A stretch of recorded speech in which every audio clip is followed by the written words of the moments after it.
vous présenter, s'il vous plaît? Oui, bien sûr. Je m'appelle Josette Bonnet. Je suis élue à Roussillon depuis 2014. Je suis deuxième adjointe, élue au sport, à la jeunesse, à l'enfance, et je m'occupe aussi du conseil municipal jeune. D'accord. Est-ce que vous pratiquez, ou est-ce que vous avez pratiqué une activité sportive? Alors j'ai pratiqué il y a pas mal de temps une activité sportive lorsque j'étais étudiante. J'étais dans un club de hand. Ensuite, pendant toute la période où j'ai travaillé, je faisais beaucoup de gym le soir. Et maintenant, alors avant la Covid, j'allais une fois ou deux fois par semaine faire du waterbike. Du waterbike? Oui. D'accord. Vous êtes toujours actif du coup? Oui, Quand même. oui, un peu. Depuis combien de temps vous connaissez le Rhodia Club? J'ai toujours connu le Rhodia Club parce que je suis de Roussillon. J'ai toujours vécu à Roussillon et j'ai eu entre autres un fils qui a fait partie du Rhodia Club et qui faisait du football. D'accord, donc vous étiez quand même... En principe, j'allais le voir chaque fois qu'il jouait, etc. Donc j'ai beaucoup côtoyé le Rhodia Club. Donc vous avez un lien en tant que licencié et aussi un lien en tant qu'adjoint, demi-adjointe au maire. Ah ben oui, en étant au sport, je suis pas obligée, surtout même, en plus je dirais pendant la période qu'on vient de vivre et qu'on vit, parce qu'il fallait surtout passer des consignes à toutes les sections et essentiellement Rhodia.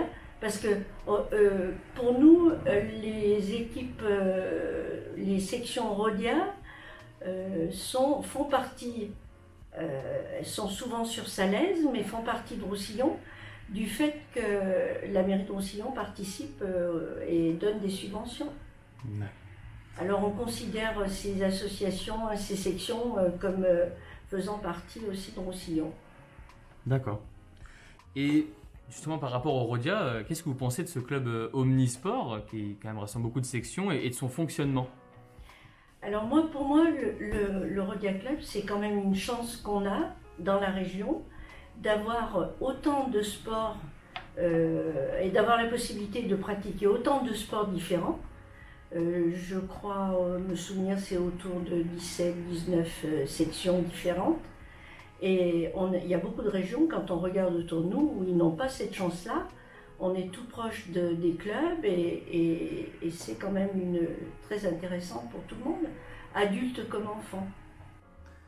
Et justement, ces nombreux clubs, ce grand club qu'est le Rhodia Club Omnisport, pardon, comment vous voyez son évolution et son avenir? Parce qu'on rentre quand même dans une phase où il y a le projet Rhodia 2024 qui est en cours. Le Rhodia quand même souhaite se structurer de plus en plus. Vous, comment vous voyez en tant que seconde adjointe au maire, son évolution, son avenir? Alors je vais pas comme parler de ce que je vois moi personnellement, mais je sais que les 4 maires des 4 communes qui font vivre le Rhodia sont en ce moment en train de se rencontrer pour essayer quand même de trouver des choses à améliorer au Rhodia pour que justement Rhodia reste et continue ce qu'il fait depuis toujours, depuis une centaine d'années. Ce qui est important pour cette commune quand même. Voilà. Pour cette alors, je vais parler de Roussillon, mais il faut bien se dire que le péage Roussillon, Salaise et Saint-Maurice, ce sont les 4 communes qui subventionnent le Rhodia. Donc il faut bien penser que Roussillon n'est pas tout seul. Bien sûr. Et justement, quels sont les projets en cours pour les communes, alors concernant le Rhodia, mais concernant aussi le sport en général? Est-ce qu'il y a des projets en cours Alors, sur Roussillon Sur Roussillon.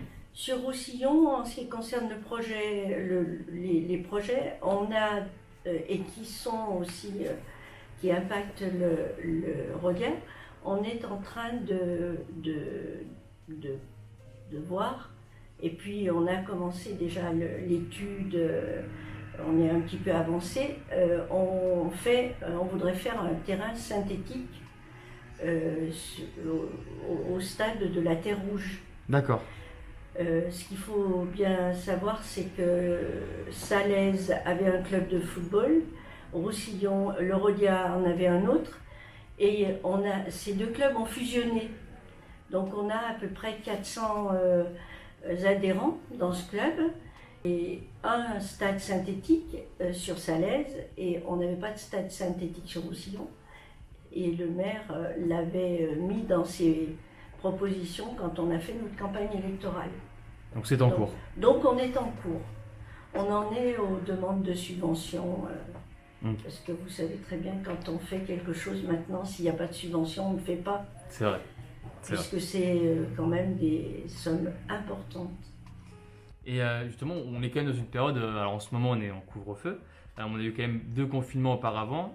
Comment une élue s'organise à la mairie dans son quotidien pour travailler, pour continuer son activité avec le confinement, le couvre-feu? Alors moi, pendant toute cette période, j'ai commencé par prendre contact avec tous les présidents de ces sections, de ces associations, aussi bien les associations qui dépendent directement de la ville de Roussillon, parce qu'on en a aussi, et puis les présidents des sections du Rhodia, pour leur demander comment ça se passait, des nouvelles, etc. Il fallait aussi qu'on leur passe les consignes que la préfecture donnait au maire, et il y a eu beaucoup de changements, beaucoup de consignes différentes pendant toute cette période. Et aussi s'occuper, je me suis beaucoup occupée de leur passer des consignes pour avoir des subventions. Parce que ces sections, ces clubs n'avaient plus possibilité de faire tout un tas de rencontres qui pouvaient leur apporter de l'argent pour faire vivre le club. Donc on a eu beaucoup de chance. Le département a fait en sorte que pratiquement toutes les sections aient droit à avoir des subventions. Et quelquefois même plusieurs subventions. Et je dis merci pour toutes ces sections qui ont pu, j'espère, avoir un petit peu d'argent pour pouvoir continuer. Donc vous êtes quand même resté bien active pendant ces confinements, il n'y a pas eu d'arrêt ou de ralentissement quand même? Pas du tout. Est-ce que vous avez un petit mot sur l'avenir du sport en général? Là, on sort un petit peu seulement du Rhodia, mais en général, au sein dans la région, de la commune. Mais chez nous, on a beaucoup de licenciés, aussi bien enfants qu'adultes. On a beaucoup de sections, de clubs qui ont 200 000, en moyenne 200 personnes, 200 adhérents. Je pense au tennis, je pense au judo. Le yoga aussi a une forte, marche très très bien dans notre commune. Le foot, 400, même un peu plus de 400 adhérents. Ce qui veut dire que aussi bien les adultes, les enfants pratiquent beaucoup le sport. Et en plus, je pense que le maire est très intéressé et très content de voir tout ça, parce qu'il pense, et je pense aussi que le sport permet d'avoir des jeunes, d'avoir une dynamique oui, je pense qu'il y a une dynamique déjà, puisqu'il y a beaucoup d'adhérents. Et puis, ça permet de les occuper, je dirais. Bien sûr. Ils ont la culture, oui, mais quand on a dans la journée pas d'occupation, c'est plus compliqué. Les jeunes comme les adultes aussi? Oui, les jeunes comme les adultes. Oui, oui. Vous qui faites du waterbike? Oui. Et petite dernière question, est-ce que vous avez un petit mot à transmettre au bleu et blanc aux supporters du Rhodia et à tous ces fans? Écoutez, Je suis déjà moi-même supporter du Rhodia, donc je pense il faut continuer. Bien sûr que le Rhodia va bien être obligé d'évoluer, puisque tout le monde évolue et il faut faire évoluer le Rhodia, mais il n'y a pas de raison pour que ça ne se passe pas bien.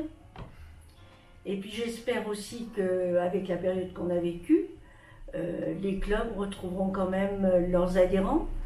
Ils sont justement inquiets à ce sujet-là. Ils se demandent si les gens vont vouloir revenir, s'ils vont vouloir reprendre des licences. C'est un petit peu la question qu'on se pose. Moi, je suis assez confiante. Je me dis que le sport a certainement dû manquer à beaucoup et que quand tout sera fini, on aura à nouveau beaucoup d'adhérents dans les clubs. Madame Bonnet, merci pour cette interview, d'avoir pris votre temps de répondre à nos questions. Oui. Merci beaucoup. De rien. Merci.